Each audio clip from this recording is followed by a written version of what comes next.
Let's take a look at how to brew a single serve in your Luxe Brewer. Fill the water tank to just below the single serve line. Next, pop in the smaller cone-shaped filter basket and line it with a paper filter. This shape brings out those bright, fruity flavor notes.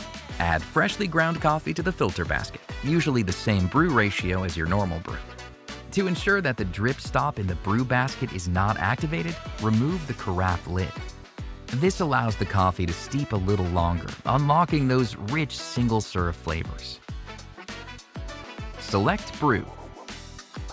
The Luxe Brewer will take about 4 minutes to complete the cycle before it automatically releases your coffee. Once it's done, you can replace the lid if you'd like, and that's it. Enjoy your brewed single serve. Rich, aromatic, and just the way you like it.